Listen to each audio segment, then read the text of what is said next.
portador de luz. Pra minha vida refletir Jesus, seguindo os seus passos, semeando amor. Amor que vem de Cristo, nosso Salvador. Com Ele eu não temerei, todos os gigantes eu derrotarei. Ao mundo vou testemunhar, eu recebi de Cristo a missão de salvar. Corajosos, desbravadores do Rei, em seu nome vou cumprir a missão. Corajosos, não temem, não desistirão. A minha paixão é Cristo, minha vida e salvação.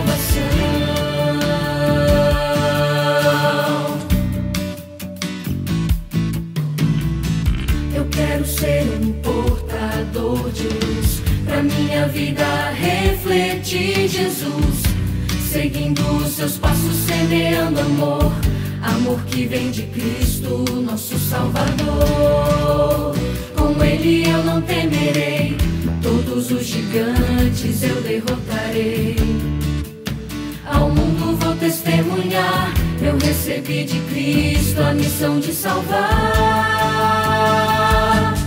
Corajosos, desbravadores do Rei, em seu nome vou cumprir a missão. Corajosos, não temem, não desistirão. A minha paixão é Cristo, minha vida e salvação.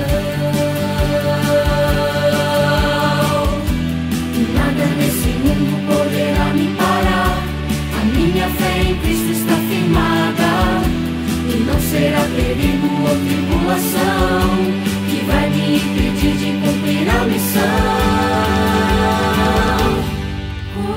Corajosos, desbravadores do Rei, em seu nome vou cumprir a missão.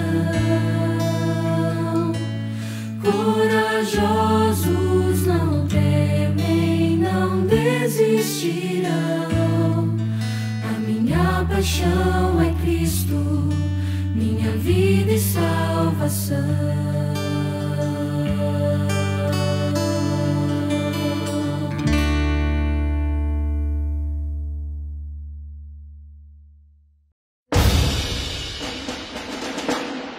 Voto.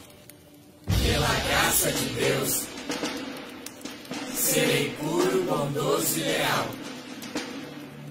Guardarei a lei do desbravador, serei servo de Deus e amigo de todos.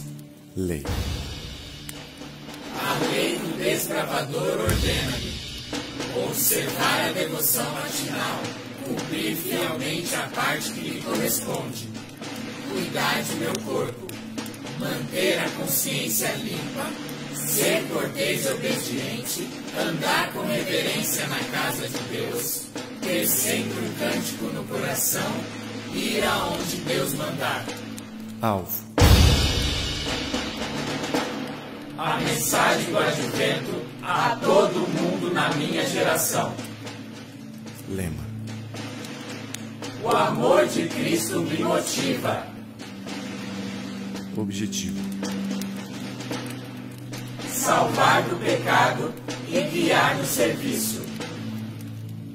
Voto de fidelidade à Bíblia.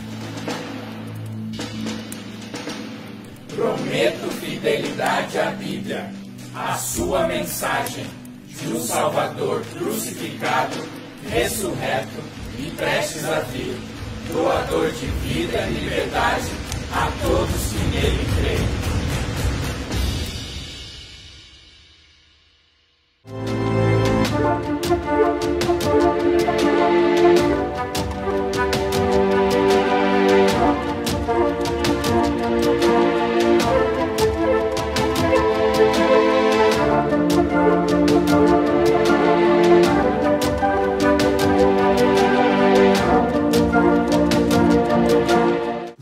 Fala, galerinha, beleza? Maranata, o Senhor logo vem. É muito bom estar aqui com você para mais um episódio da nossa classe bíblica. E hoje nós vamos falar sobre um tema muito interessante. Uma nova capital que nós vamos morar, um novo lugar, Rua de Ouro. Você já deve saber o que é, né?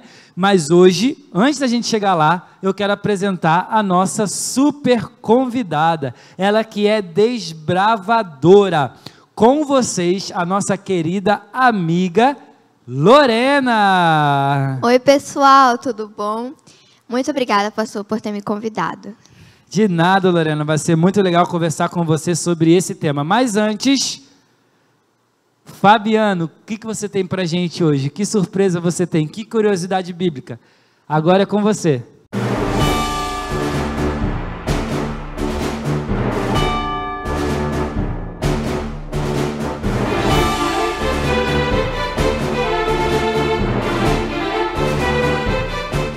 Pastor Guilherme, estamos trazendo uma curiosidade não bíblica, mas histórica, que vai fazer com que às vezes a gente aprenda mais sobre Jerusalém, né, sobre Israel.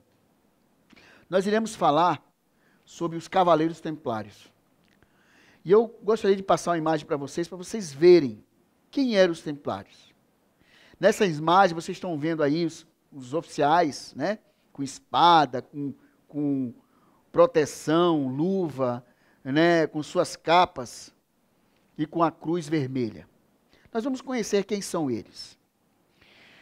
Como eu falei, os templários eram conhecidos como também a Ordem do Templo, tá certo? Ela foi fundada em 1128, durante o Concílio de Troyes, quer dizer, 1128, depois de Cristo. Tá, no Concílio de Troyes. Como eu disse, não há registro na Bíblia falando sobre os templários. Mas é uma curiosidade bíblica interessante para a gente conhecer. A criação da Ordem Templária, a Ordem do Templo, né, ela foi no período das Cruzadas. Bem, mas qual é o objetivo dos templários? Vamos conhecer um pouco da história deles. Os templários, eles tinha como objetivo proteger os peregrinos que saíam do porto de Acre e ia até Jerusalém. Quem são os peregrinos? Aqueles que iam para as festas judaicas, né, para as cerimônias, para os sacrifícios, né, lá em Jerusalém. E esse caminho era perigoso. Havia saque, roubos, mortes. Então os templários protegiam esses peregrinos, né? Então fazia a segurança deles. A outra coisa importante que os templários tinham como objetivo, os templários criaram um banco. Eles emprestavam dinheiro aos reis, né, europeus e senhores feudais, e até mesmo aos peregrinos. Tá certo? E os cavaleiros templários, uma coisa interessante, eles eram monges. Monges. Só que eram os monges que empunhavam espadas. E eu trouxe aqui para vocês duas espadas originais templárias. Nós temos aqui essa espada que tem o símbolo templário, a cruz, né? O símbolo deles o símbolo principal deles era o quê? Era um cavalo com dois templários, que significava humildade, né? Essa espada, ela é uma espada leve, né? E vocês viram que o templário ele tem escudo, aqui nas réplicas que eu trouxe tem escudo, tinha capacete, tinha proteção, que pesavam, como fosse uma armadura. Imagina aqueles combates na cruzada que demorava ali meses de combate. Então essa é uma espada leve, que você tem condições de manipular ela bastante tempo. Diferente dessa outra espada. Essa espada já é pesada. Se vocês pegassem aqui, vocês iam ver o peso da espada, né?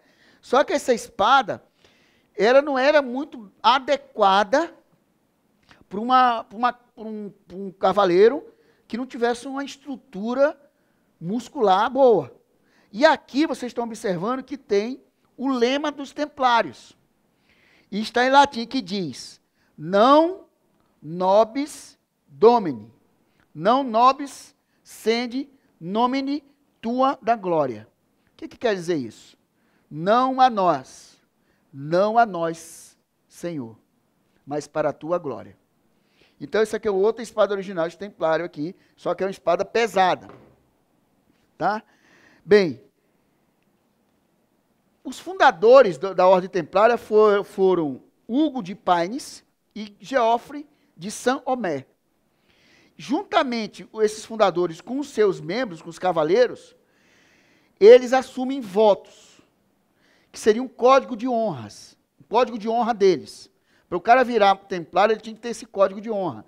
E o código de honra deles era o seguinte: pobreza, castidade e obediência. Esse era o código de honra deles. E eles viviam em comunidades, né? E nessas comunidades eles oravam muito. Lembra que eles eram monges, mas que também participavam de batalhas. Eles participaram das cruzadas, etc. Né? O templo, né, deles, a mesquita, né, deles, transformou-se, porque o rei de Jerusalém, na época, Balduíno III, que reinou de 1118 a 1131, concedeu a eles, para a Ordem Templária, a mesquita do Rochedo. E eles construíram lá um templo dele, a igreja deles convencional. E essa igreja deles, o templo deles, no imaginário dos templários, eles transformaram como o templo do antigo templo do rei Salomão. Por isso que os templários eram conhecidos como cavaleiros do templo de Salomão. Tá certo? Só que não era o templo de Salomão que a gente viu nas curiosidades anteriores, aquele templo que foi construído lá no Monte Moriá, que Salomão construiu. Não foi nesse local. Tá certo? Mas no imaginário deles, o templo deles era o templo de Salomão. Tá certo? Por isso que a ordem era conhecida, como eu falei, Cavaleiros do Templo de Salomão. O uniforme deles, para a gente conhecer. Somente em 1147, o Papa Eugênio III concede a cruz pátria vermelha. Aqui na réplica vocês estão vendo, né? Uma cruz vermelha aqui no peito, e nessa outra réplica fica até melhor vocês enxergarem.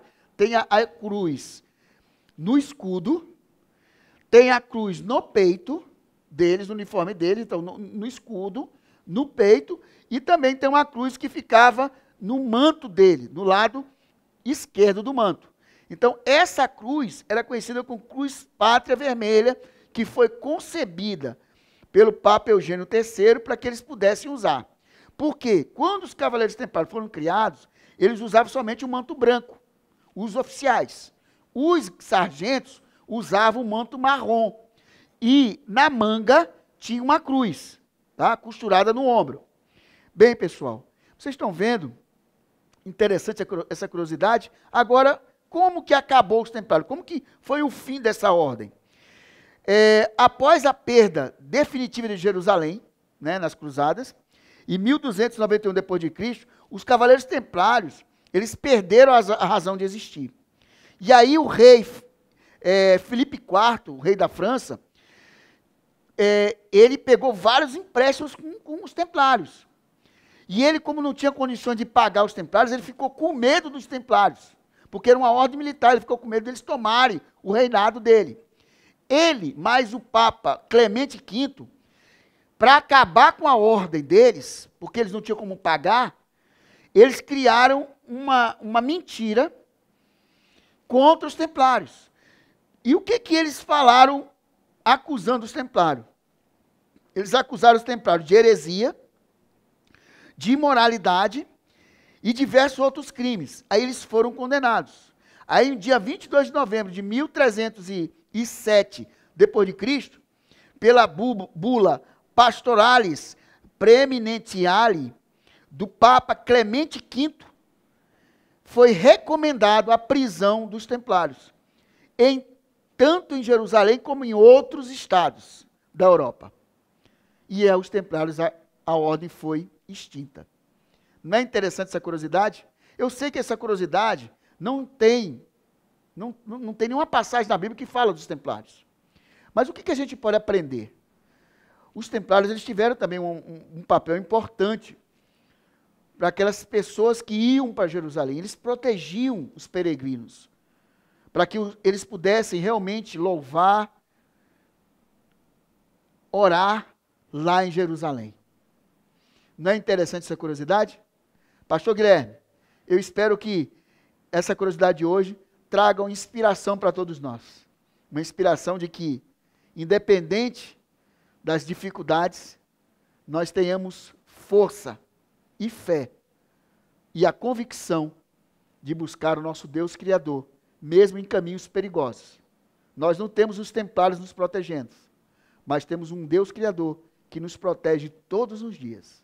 Pastor Guilherme, está contigo.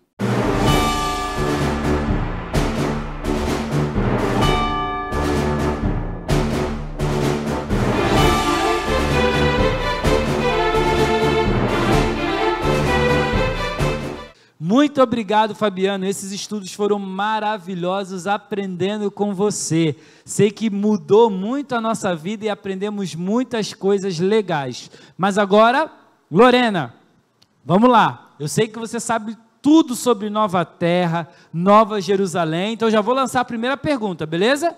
Beleza. A primeira pergunta é a seguinte: quem vai morar na Nova Terra, na Nova Jerusalém? Qualquer um? Como é que é? Quem são os habitantes lá da Nova Terra? Primeiro vamos ler em Apocalipse 3:5. O vencedor será igualmente vestido de branco. Jamais apagarei o seu nome do livro da vida, mas o reconhecerei diante do meu Pai e dos seus anjos. E em Apocalipse 21:27 diz assim: nela jamais entrará algo impuro, nem ninguém que pratique o que é vergonhoso ou enganoso, mas unicamente aqueles cujos nomes estão escritos no livro da vida do Cordeiro. Então, como podemos ver, as pessoas que os nomes não foram riscados no livro da vida entrarão no reino dos céus. E também as pessoas que seguiram as regras, as leis de Deus e as pessoas que foram boas. Muito interessante. Então, vai ter aquelas pessoas que fizeram coisas boas, aceitaram a graça de Cristo, então elas vão ter o nome no livro da vida e elas vão poder morar na Nova Terra. É isso? Pensei certo? Certinho. Isso aí. E também vamos para outra pergunta. Olha, o momento da investidura de um desbravador é muito importante e super marcante.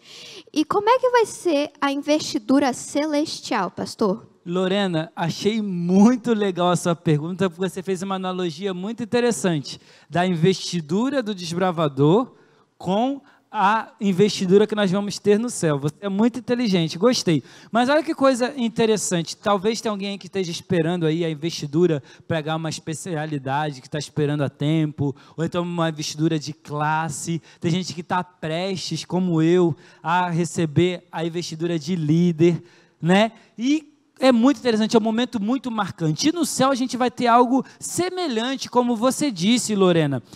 Lá em Apocalipse 2:10 diz assim: não tenha medo do que você está prestes a sofrer. Saibam que o diabo lançará alguns de vocês na prisão para prová-los, e vocês sofrerão perseguição durante 10 dias. Seja fiel até a morte, e eu lhe darei a coroa da vida, que é um texto que muita gente conhece. Ou seja, aqui nós somos investidos com lenço, os líderes com lenço diferente, com especialidades, mas no céu nós vamos ser investidos com uma coroa, a coroa da vida. E olha, pode ficar tranquilo, que vai ter coroa para todo mundo, pode ser milhões de pessoas, todo mundo vai ter a sua coroa em particular, amém? Amém. Mas Lorena, você vai responder mais do que eu hoje, tá bom? Eu quero deixar a última pergunta com você. Tem um negócio também, além de coroa, Deus é muito bom, Ele dá um monte de coisa para a gente, é coroa, é a rua de ouro, mas também tem um negócio de uma pedra branca que a gente vai ganhar. Como que será essa pedra branca que cada morador da Nova Jerusalém vai ganhar? Primeiro vamos ler lá em Apocalipse 2, versículo 17. Aquele que tem ouvidos, ouça o que o Espírito diz às igrejas. Ao vencedor darei do maná escondido. Também lhe darei uma pedra branca com um novo nome nela escrito, conhecido apenas por aquele que o recebe. Então você receberá um novo nome. Por exemplo, aqui na terra meu nome é Lorena. Lá no céu eu vou ter um novo nome. E olha que interessante, Lorena, que não vai, existem várias Lorenas, né? Você vai ter o nome, Deus vai dar o nome para cada um, e só essa pessoa vai ter esse nome, né? Não vai ter nome repetido. Nome único, muito legal. E a Bíblia diz que Deus sabe o nome de todas as estrelas e Ele vai saber o nome de todo mundo. E não vai ter como confundir, né? Que Lorena? Lorena da onde? Guilherme também é um nome super comum. Guilherme da onde? Não tem como confundir, vai ser o nome próprio. Nosso Deus é maravilhoso.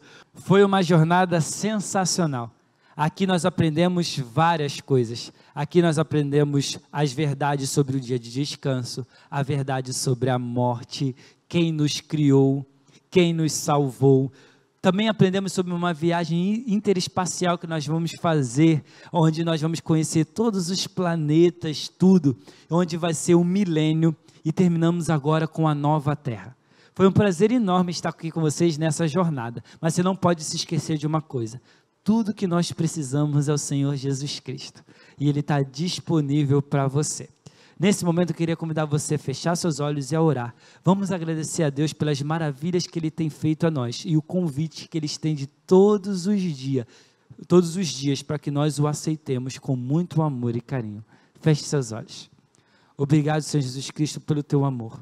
Obrigado porque o Senhor nos promete, ó Pai, uma vida nova, numa terra onde não vai ter morte, nem pranto, nem dor, porque tudo isso é passado. Muito obrigado, ó Pai, porque o Senhor nos prometeu, ó Pai, ruas de ouro, mas o principal é que o Senhor vai estar lá. O principal da nova terra é que nós vamos poder, ó Pai, estar contigo todos os dias, por toda a eternidade, presenciando a sua beleza, ó Pai. Vamos também ver as marcas, ó Pai, que ficou em Ti, e vamos escolher nunca mais pecar contra Ti. Ó Pai, enquanto esse dia não chega, que nós possamos estar firmes aqui, ó Pai, adorando e louvando o Teu santo nome.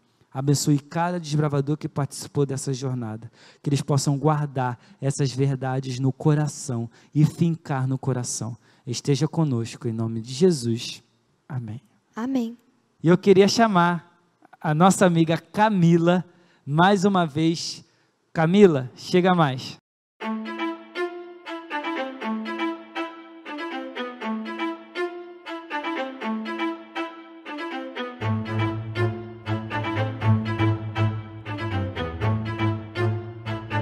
Novo céu e nova terra. Você já parou para pensar que hoje estamos um dia mais perto da volta de Jesus? Um dia mais perto da nossa grande investidura, como nós aprendemos hoje com a Lorena? Jesus está mais perto de voltar, cada vez mais perto, aonde nós iremos morar com Ele para sempre, na nova Jerusalém. Isso mesmo, aprendemos hoje sobre esse tema tão importante, sobre a volta de Jesus, que Ele te ama e quer te salvar e te buscar para viver para sempre com Ele. Hoje foi um dia muito importante, um dia onde aprendemos de que Cristo, Ele morreu por nós, que Ele nos salvou e que está doido para ter você pertinho dEle. Você também quer isso? Quer estar pertinho dEle? Hoje também nós finalizamos a nossa classe, isso mesmo, finalizamos o nosso estudo. Tantas coisas boas que aprendemos, tantas curiosidades que nós descobrimos sobre Jerusalém e tantos outros lugares da terra. Tão bom, não é mesmo, aprender mais sobre Jesus, aprender mais sobre a sua natureza, aprender mais sobre a sua Bíblia, a sua palavra. Jesus te ama muito. E nós queríamos realmente finalizar e deixar essa mensagem com vocês, desbravadores, com a sua família também, com todos os seus amigos. Ele quer salvar você. E a cada estudo, nós também tínhamos esse intuito, essa ideia de poder levar Jesus para a sua vida, para você poder ser salvo e viver para sempre com Ele. Mas nós temos também um último requisito, uma última atividade para você, para o excursionista, mas também para todas as outras classes dos desbravadores. Leiam a Bíblia, leiam João 1. João 1 fala sobre o Verbo, fala sobre Cristo. Aprenda mais sobre Cristo. Você, desbravador, aprenda mais sobre aquele que te ama e aquele que está voltando e Ele quer te salvar para sempre. Felizmente, acabou a nossa classe. mas o nosso clube continua. Por isso convidamos vocês a poder participar em todos os domingos, a partir das 9 da manhã, aqui na nossa Igreja Central do Clube Escudeiro de Cristo. Você será muito bem-vindo, de verdade, aqui no nosso clube e também na nossa igreja. Um último beijo para você, que Deus te abençoe e fique com Deus.